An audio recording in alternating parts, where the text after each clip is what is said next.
আসসালামু আলাইকুম। আশা করছি যে যেখান থেকে আমার ভিডিওটি দেখছেন অনেক বেশি ভালো আছেন। তো আজকে নিয়ে আসলাম আমি পাটিসাপটা পিঠার রেসিপি। তো আমি সবসময় এভাবেই পিঠা বানাই। এভাবে পিঠা বানালে আমার কাছে অনেক বেশি মজা লাগে এই জন্য। তো আপনাদের সঙ্গেও ভাবলাম যে একটু শেয়ার করি। তো আজকে পিঠাটা বানাচ্ছি খেজুরের গুড় দিয়ে।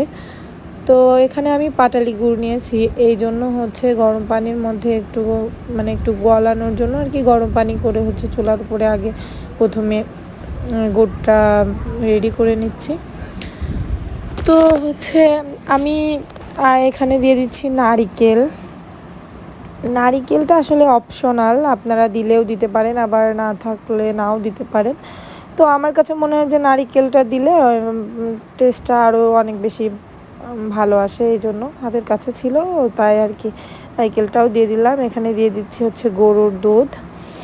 তো এখানে আসলে এই পুরটা আসলে ভালো না হলে আসলে পিঠাটা অত বেশি মজা লাগে না, যার কারণে পুরটা সবসময় একটু বেশি স্বাদ করার জন্য আমি চেষ্টা করি। এখানে একটু কনডেন্স মিল্ক দিয়ে দিচ্ছি।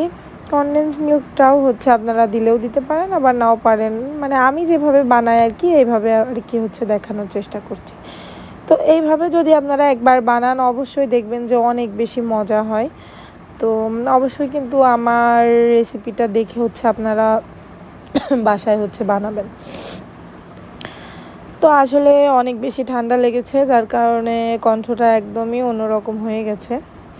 তো এখানে কিন্তু এরকম এইগুলো দিয়ে কিন্তু অনবরত নাড়তে হবে। আর এখানে এটা আমার সিক্রেট যেটা আর কি রেসিপি, ওইটা এখানে পোলোয়া চাউল নিয়েছি আমি। পোলোয়া চাউলটা প্রায় 30 মিনিট মতো ভিজিয়ে রাখতে হবে। তো এখানে ভিজানোর পরে দেখবেন যে হাত দিয়ে যদি একটু ডলা দেন তো গলে যায়। তো আমি ওইভাবেই দিয়েছি, আপনাদের যদি মনে হয় তাহলে আপনারা ব্লেন্ডার করেও নিতে পারেন।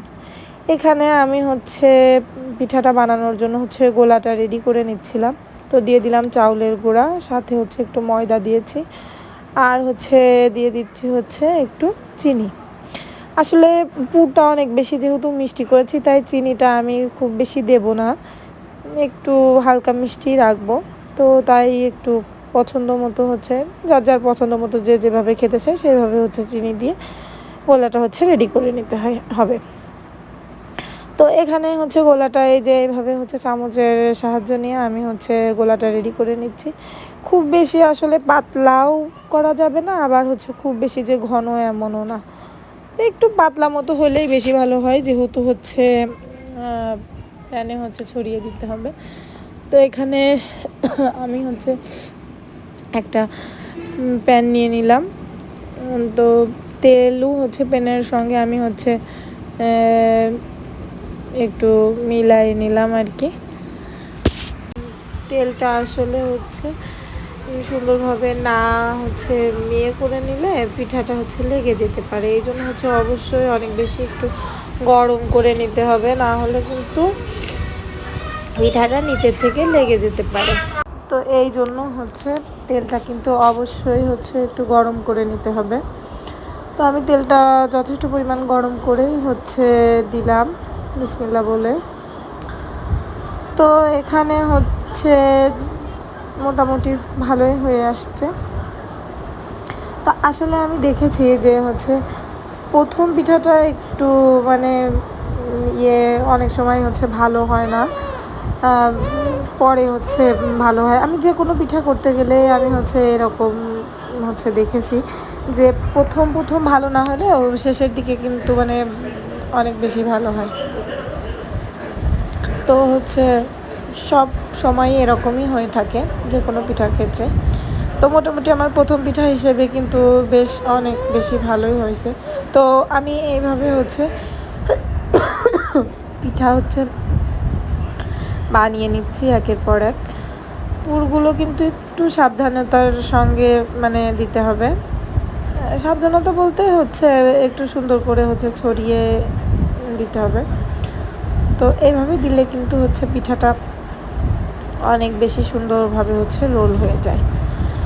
তো আজকে পিঠাটা আমার নিচের থেকে একটুখানি লেগে যাচ্ছিল, যদিও পরবর্তীতে আমার পিঠা আর লাগি নাই। তো এদিকে হচ্ছে প্রথম দিকে একটু লেগে যাচ্ছিল, কেন জানি বুঝতে পারছিলাম না। যদিও আমি এরকম কখনোই আমার হচ্ছে পিঠা বানাতে গেলে এরকম হয়নি, কিন্তু আজকে এরকম হচ্ছে একটু একটু লেগে যাচ্ছিলো। তো প্রথমে দুইটা হচ্ছে এরকম লেগে যাওয়ার পরেও আর কিন্তু লেগে যায় না। তো এইভাবে হচ্ছে আমি পিঠাগুলো বানিয়ে নিলাম। আর হচ্ছে পিঠা কিন্তু হচ্ছে বানানোর সময় অবশ্যই হচ্ছে চুলার জালটা একদম খুব বেশি হাইতে রাখা যাবে না।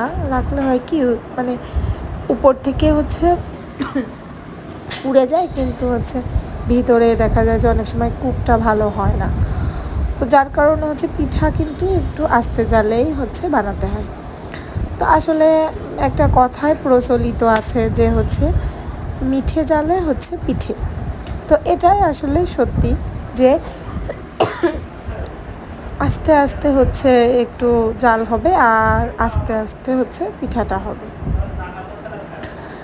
তো এইভাবে মোটামুটি হচ্ছে আমার পিঠা হচ্ছে বানানো হয়েই আসলো।